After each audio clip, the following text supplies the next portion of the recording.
Chapter 4 cell cycle. Cell cycle कहते हैं cell की फॉर्मेशन से लेकर सेल के डिवाइड होने तक जितने भी फेजेस से वो गुजरता है उन सबको एक साथ टुगेदर हम कॉल करते हैं सेल साइकिल। सेल साइकिल की टू मेन फेजेस होती हैं। First one is interface and second one is mitosis phase, either mitosis और मियोसिस।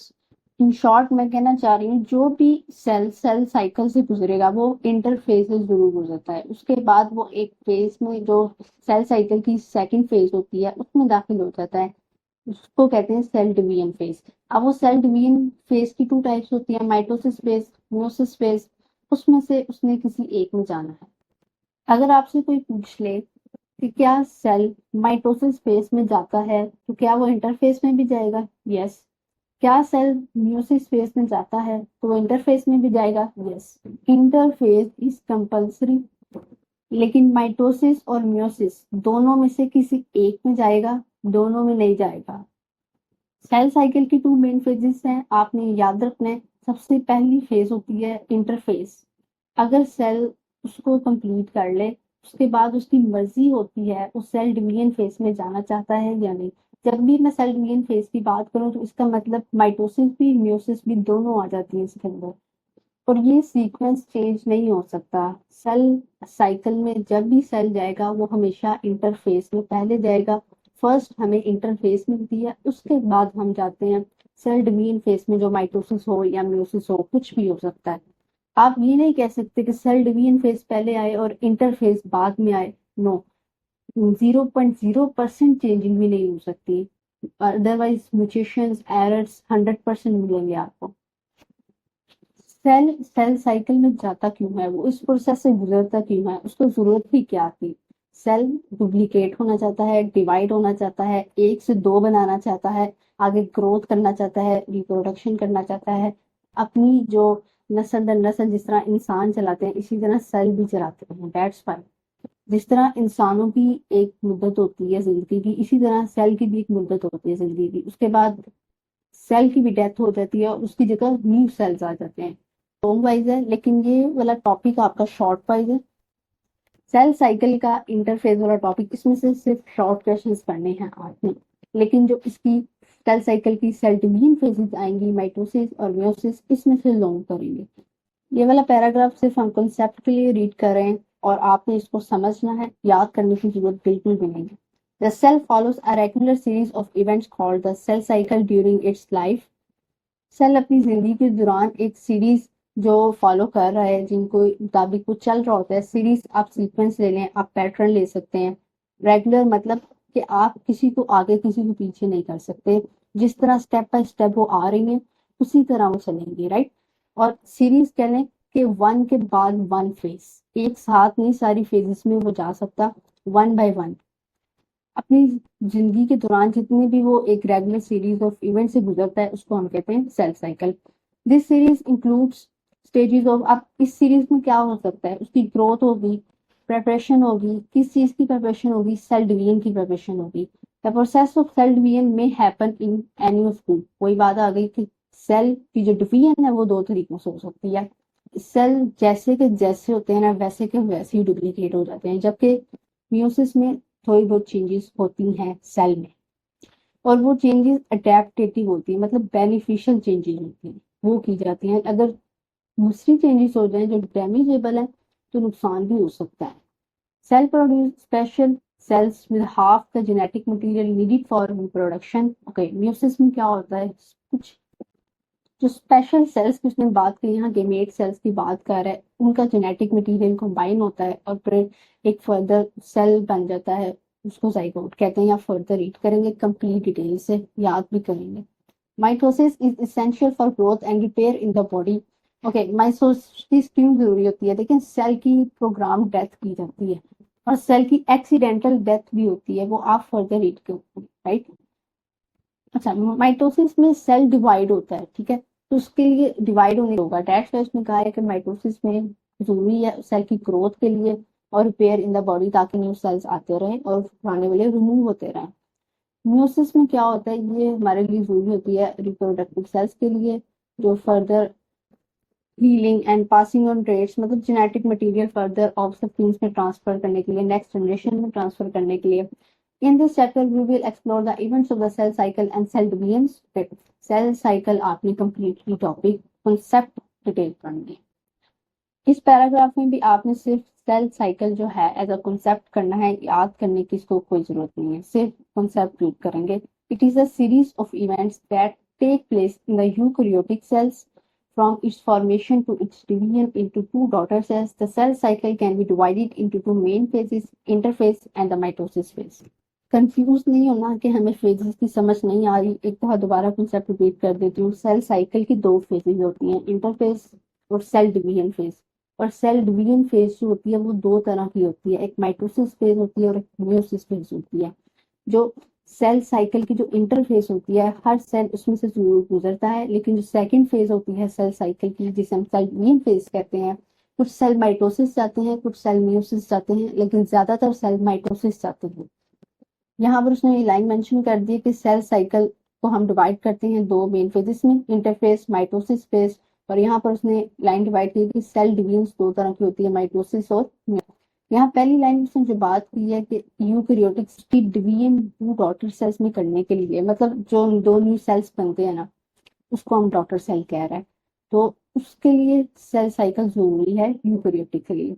ओके, प्रोकैरियोट्स में भी होता है, ज्यादातर उनमें माइटोसिस से सिमिलर प्रोसेस होता है। स्टूडेंट्स का क्वेश्चन होता है कि इतनी ज्यादा टाइप्स ऑफ रिप्रोडक्शन आ जाती हैं, सेल साइकिल आ जाती है, तो हमें ये क्यों पढ़ाई जाती है? देखिए, माइटोसिस और मियोसिस बेस है, बाकी जितनी भी रह जाती हैं वो थोड़ी बहुत इससे डिफरेंट होती हैं, इसलिए थोड़ी बहुत डिफरेंट होने की वजह से उस प्रोसेस को हम नाम भी डिफरेंट दे देते हैं।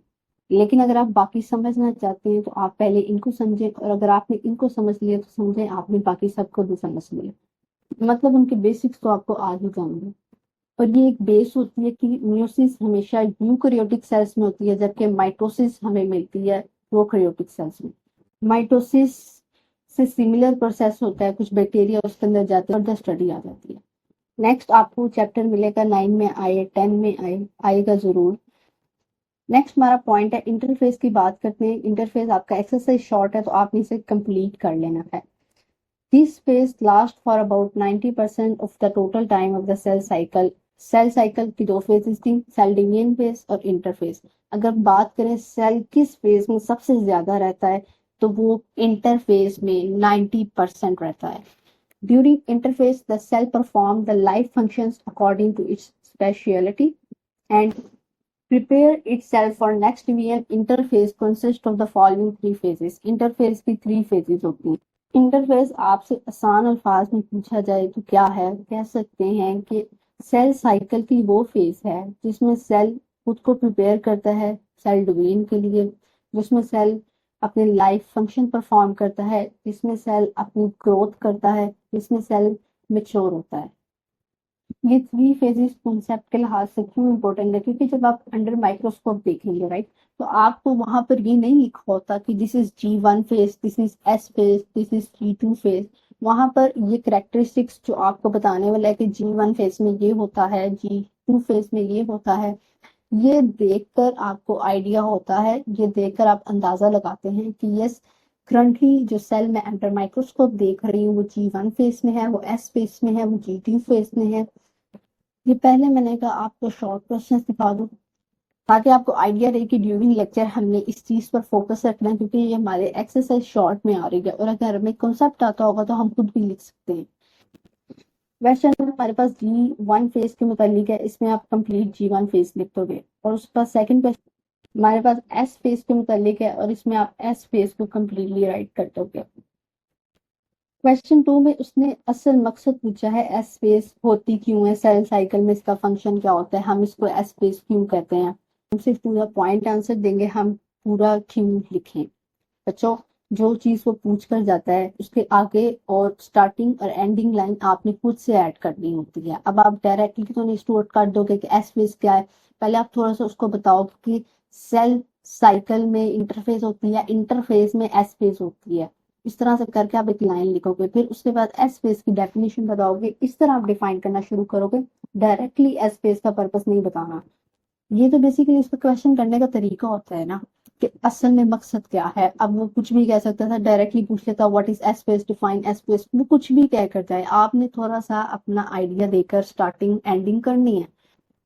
अब मैं आपसे फर्स्ट टाइम मिलती हूँ, मैं आपसे डायरेक्टली आपका फोन नंबर मांगती हूँ, या मैं आपसे कहती हूँ मुझे एक कॉल करनी है, आपका मोबाइल चाहिए, तो आप डायरेक्टली मुझे देंगे नहीं, पहले मैं सलाम करूंगी, तो यस फेज में इंट्रोडक्शन देंगे, स्टार्टिंग पॉइंट एंडिंग जो मैं आपसे कह सकती हूँ। इसी तरह जो भी आपको मेन पर्पज है वो आप लिख सकते हैं।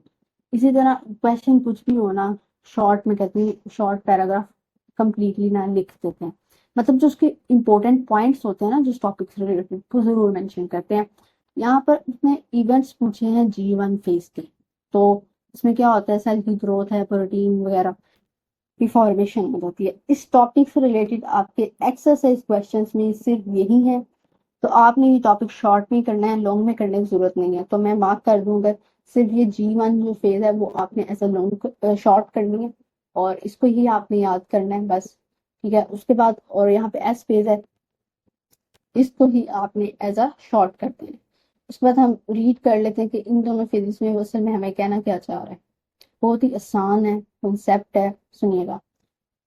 G1, जी बेसिकली कहते हैं gap, first gap, second gap, इस तरह से फेजेस होते हैं। It starts from the end of the mitosis phase, okay. जब माइटोसिस की फेज खत्म होती है उसके बाद सेल आता है इंटरफेज में, इंटरफेज में वो किस में आता है, G1 फेज में। It is also called the growth phase. जब आप कहते हैं ना कि सेल इंटरफेज में, तो इंटरफेज में सारी फेजेस आ जाती हैं, G1 phase, S phase, G2 phase, G0 phase. इसका मतलब होता है कि इंटरफेज में वो इन चारों फेजेस में से किसी एक में भी हो सकता है। लेकिन अब मैं आपसे कहूँ कि सेल जो है वो माइटोसिस के बाद इंटरफेज में किस फेज में जाएगा, इंटरफेज की, तो आप कहोगे G1 फेज में। It is also called growth phase, okay. G1 को ग्रोथ फेज कहते हैं, इंपॉर्टेंट, मार्क करके रखिएगा इसे, हाईलाइट कर लें इसे। During this phase cell make protein and organelles and so grow in size. जब आप अंडर माइक्रोस्कोप देखेंगे, जब आपने देखा कि सेल के अंदर क्या हो रहा है, प्रोटीन्स बन रही हैं, ऑर्गेनेल्स बन रही हैं, और वो ग्रोथ कर रहा है, तो आपको आइडिया हो गया कि G1 फेज में। ये कैरेक्टरिस्टिक्स इसलिए जरूरी होती हैं, याद रखना। Cell also make enzymes that are required in S phase for replication of DNA। इसी फेज में सेल ने कुछ एंजाइम तैयार करने हैं जो उसको आगे फर्दर नेक्स्ट जो इंटरफेज की फेज, सेकंड एस फेज, उसके लिए चाहिए होते हैं। और इसमें क्यों चाहिए होते हैं, बेसिकली DNA को डुप्लीकेट करने के लिए, रेप्लिकेशन डुप्लीकेट करने के लिए इंजाइम्स की जरूरत होती है। इंजाइम्स इन शॉर्ट किसी भी रिएक्शन को फास्ट करने के लिए जरूर होते हैं, और इसको एज अ कैटलिस्ट कहते हैं, इंजाइम। ये आप फर्दर एक चैप्टर है आपका, रीड करेंगे। नेक्स्ट हमारे पास एस फेज है, इसे हम सिंथेसिस फेज कहते हैं। इसे हम एस फेज क्यों कहते हैं, इसमें से क्या खसूसियात होती हैं, क्या कैरेक्टरिस्टिक्स होती हैं इस फेज की, जो ये G1 फेज से डिफरेंट है, G2 फेज से डिफरेंट है, इसलिए हमने इसको एक अलग नाम दिया है। इस फेज में क्या होता है, during this phase the DNA of each chromosome is replicated copied. It results in the duplication of chromosomes. Each chromosome consists of two sister chromatids. The total number of जो क्रोमोसोम के number होते हैं ना cell के अंदर, वो एक जैसे रहने चाहिए, सेम मिकदार में होने चाहिए। कुछ भी 0.0% भी अगर चेंज हो जाए, डिफरेंट हो जाए, तो म्यूटेशंस, एरर्स 100% होते हैं। इस पेज में जो क्रोमोसोम, DNA आपको पता है जेनेटिक मटेरियल को कहते हैं। क्रोमोसोम डुप्लीकेट होंगे, क्रोमोसोम्स डुप्लीकेट कैसे होते हैं, पहले मेरे पास एक क्रोमोसोम है, उस क्रोमोसोम के अंदर DNA मटेरियल प्रेजेंट है, पहले उस क्रोमोसोम का DNA मटेरियल डुप्लीकेट होगा, और DNA डुप्लीकेट होने की वजह से वो दो क्रोमोसोम में तब्दील हो जाएंगे। एक DNA करंट ही क्रोमोसोम में रहेगा, और एक जो DNA होगा वो न्यू क्रोमोसोम में वो ट्रांसफर हो जाएगा। और एक क्रोमोसोम दो सिस्टर क्रोमैटिड्स पे कन्वर्ट होता है, मतलब क्या होता है, मैं भी डायग्राम से समझाती हूँ आपको। आगे हमारे पास G2 फेज है, second gap phase. In this phase the cell continues to grow and produces proteins necessary for cell division. G2 phase में सेल ग्रो होता रहता है और वो प्रोटीन्स प्रोड्यूस करेगा जो जरूरी होती हैं सेल डिवीजन के लिए। The cell checks for any DNA damage that may have occurred during replication and makes necessary repairs. It also begins to recognize its content in preparation for mitosis. मतलब अगर cell ने divide होना है तो G2 phase में उसकी तैयारियां मुकम्मल हो जाती हैं, उसकी प्रिपरेशन मुकम्मल हो जाती है, क्योंकि वो प्रोटीन्स तैयार कर लेता है जो सेल डिवीजन के लिए उसमें जरूरी होती हैं। और जो वो एनी म्यूटेशन डीएनए में कोई तब्दीली वगैरह तो नहीं, वो सारा कुछ भी चेक कर लेता है। और हो सकता है कि जब डुप्लीकेट हो रहा था डीएनए मटीरियल या क्रोमोसोम डुप्लीकेट हो रहे थे, तब कभी भी आ सकती म्यूटेशंस किसी भी पॉइंट पे या किसी भी फेज के दरमियान।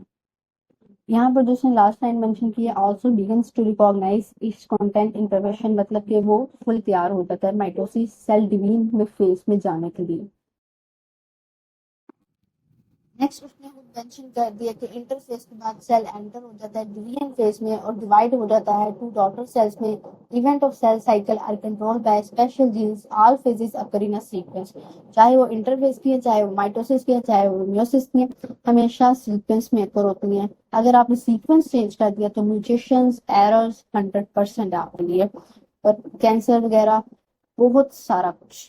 ये एक अलग स्टडी आ जाती है, पूरी ब्रांच ऑफ बायोलॉजी है जिसमें आप स्टडी करते हो सेल साइकिल की वजह से जो म्यूटेशंस आते हैं। यहाँ पर उसने बताया कि माइटोसिस को स्पेशल जीन्स कंट्रोल कर रहे होते हैं। या फर्दर माइटोसिस का complete topic as a detail पढ़ेंगे तब आपको ज्यादा अच्छी समझ आएगी। यहाँ उसने G0 फेज बताया है, बहुत इंपॉर्टेंट कॉन्सेप्ट है ये। तो कुछ सेल्स ऐसे होते हैं जो डिवीजन फेज में नहीं जाना चाहते, जो सेल डिवीजन फेज में नहीं जाना चाहते, वो क्या करेंगे, इंटरफेस में ही G0 फेज में चले जाएंगे। इंटरफेस कह लें कि उसमें चले जाएंगे और डिवाइड होना स्टॉप हो जाएंगे। एग्जाम्पल ले सकते हैं आप, सबसे बेहतरीन एग्जाम्पल न्यूरॉन्स की है। जो दिमाग के सेल्स हैं वो एक दफा ही बनते हैं, उसके बाद नहीं डेवलप होते। और G0 फेज ना ही इंटरफेस का पार्ट है, ना ही माइटोसिस फेज का पार्ट है, और ये सेल साइकिल से में रेस्ट का जो पार्ट है ना उसका पार्ट है। कि सेल रेस्ट में दाखिल हो गए, वो डिवीजन में दाखिल, ठीक है। सो इसको हम डिवीजन साइकिल से अलग पार्ट समझते हैं। आगे उसने बताया हुआ है कि इसमें होता क्या है, कुछ सेल्स ग्रो होना स्टॉप हो जाते हैं और वो डिवाइड नहीं होना चाहते, और सिर्फ क्या करेंगे, वो अपने जो लाइफ एक्टिविटीज, लाइफ कहते हैं G0 फेज। मिसाल दी है उसने न्यूरॉन्स, जो दिमाग के सेल्स हैं, रिमेनिंग G0। अच्छा, कुछ सेल्स हो सकता है एक डेफिनेट, कोई एक माह के लिए, 2 माह के लिए, कुछ हो सकता है 2 सालों के लिए, कुछ हो सकता है कि पता ही नहीं कितनी मुद्दत के लिए हमने इस फेज में रहना है, कुछ हो सकता है सारी जिंदगी के लिए G0 फेज में रहते हो, कभी भी डिवाइड नहीं होते। अब उसने मिसाल दी न्यूरॉन्स सारी जिंदगी के लिए रहते हैं G0 फेज में, कभी डिवाइड होते ही नहीं है। और कुछ सेल्स जैसे लीवर के हैं, किडनी के हैं, जो G0 फेज में रहते हैं, कभी रहते हैं कभी नहीं रहते, मतलब डिवाइड होते रहते हैं। और अदर सेल्स, एपिथेलियल सेल्स की मिसाल दी है उसने, जो कभी G0 फेज में दाखिल होते ही नहीं है और वो हमेशा डिवाइड होते रहते हैं, या कभी इंटरफेज में है, कभी माइटोसिस फेज में है। क्योंकि कुछ सेल स्टॉप होते हैं, ज्यादा देर के लिए होते हैं, कुछ डिपेंड करता है। नेक्स्ट आगे से समझ सकें उसने समराइज कर दिए, इसलिए हम भी समराइज करते हैं। सबसे पहले इंटरफेस की फेज है गैप 1, जिसको हम G1 फेज कहते हैं। Synthesis S phase, gap 2 G2 phase, gap 0 G0 phase पढ़ते हैं। डिस्क्रिप्शन क्या है इनकी। इंटरफेस में सेल क्या करेगा, खुद को प्रिपेयर कर लेगा, तैयारी करेगा खुद को डिवाइड करने के लिए, और अपनी ग्रोथ करेगा, मेच्योर होगा, अपना जेनेटिक मटेरियल डुप्लीकेट करेगा। जो उसने एक डुप्लीकेशन जो की है, उसको कॉपी को दूसरे सेल में जो नया बनने लगा है उसमें ट्रांसफर करना है। सेल ग्रोथ होता है साइड इसमें G1 फेज में। अच्छा, इंटरफेस की जितनी भी फेजेज है ना, सब में ही सेल ग्रो होता है, लेकिन G0 फेज में नहीं होता है। और G0 फेज में आपको बता रही ना, interphase mitosis phase cell division से आउट है। ये सेल लाइफ स्पैन का पार्ट है, लेकिन सेल डिवीजन का पार्ट नहीं है G0। ओके, इसमें क्या होता है, सेल कैरी आउट करता है नॉर्मल अपनी लाइफ के फंक्शंस। कह लें कि गैप 1 फेज में आपने डीएनए डुप्लीकेट कर लिया, और सिंथेसिस फेज में आपने डुप्लीकेशन की, डीएनए की एग्जैक्ट कॉपीज बना ली, एग्जैक्ट मटेरियल बना लिया, ठीक है। गैप 1 फेज में आपने डीएनए की रेप्लिकेशन के लिए तैयारी की, और सिंथेसिस फेज में आपने डीएनए डुप्लीकेट कर लिया, ये आपने डिफरेंस रखना। और गैप 2 फेज में आपने सेल की वो प्रोटीन्स तैयार की जो सेल डिवीजन के लिए जरूरी थी, और गैप 0 फेज में जो सेल डिवाइड होना ही नहीं चाहते हैं, जो सेल डिवीजन स्टॉप कर लेते हैं, जी नॉट फेज में आ जाते हैं। और माइटोसिस फाइनल फेज होती है जिसमें सेल डिवाइड हो जाता है। हाँ, मैं उसने बहुत अच्छे से इलेबोरेट कर दिया कि G1 phase, next S phase, मतलब ये साइकिल किस तरह चल रहा है, उसने एक साइकिल की फॉर्म ही बनाकर दिखा दी है हमें। स्पोर्ट्स स्टार्ट करते हैं कि इसने क्या बताया हमें। सबसे पहले उसने बताया कि G1 फेज है, इसमें प्रोटीन्स बनेंगी, वो प्रोटीन्स जो सेल की ग्रोथ के लिए जरूरी होती हैं, जो ऑर्गेनेलिस की ग्रोथ के लिए जरूरी होती हैं। उसके बाद G1 फेज के बाद अगर सेल डिवाइड नहीं होना चाहता तो G0 फेज में चला जाएगा, जिसमें हम कहते हैं उसमें वो हो सकता है पक्का पक्का रहे, हो सकता है कुछ देर के लिए रहे, टेम्पोरेरी भी रह सकता है, परमानेंट भी रह सकता है, मुस्तकिल परमानेंट रह सकता है, मर्जी है उसकी। लेकिन G0 फेज में डिवीजन नहीं होती। उसके बाद हमारे पास आ जाता है G1 फेज के बाद, ये उसने बेसिकली दिखाया हुआ है कि एक क्रोमाटिड है, एक स्ट्रिप है ना, एक क्रोमाटिड है। एक क्रोमाटिड के सेंटर में सेंट्रोमेयर प्रेजेंट होता है, सेंट्रोमेयर पढ़ते हैं इसको। जब दो क्रोमाटिड्स को हम एक टुगेदर कॉल करेंगे, एक साथ कॉल करेंगे, तो उसको हम क्रोमोसोम कॉल करेंगे। दो क्रोमाटिड्स यानी one pair of chromatid is called one chromosome, एक क्रोमोसोम। और अगर क्रोमोसोम का पेयर हो तो वो कितने क्रोमाटिड्स हैं? 4 क्रोमाटिड्स हैं। ओके, क्रोमोसोम हाफ होते हैं, क्रोमाटिड्स डबल होते हैं। ये उसने दिखाया हुआ है कि G1 फेज में अभी ये इसकी तैयारी हुई है, जो डीएनए मटेरियल है वो कंडेंस हुआ है, प्रिपेयर हुआ है। अब एस फेज में क्या होगा कि डीएनए मटेरियल जो ये आपको नजर आ रहा है, इधर आपको एक नजर आ रहा है, इधर आपको दो नजर आ रहे हैं। इधर डीएनए मटेरियल अभी कंडेंस हुआ है।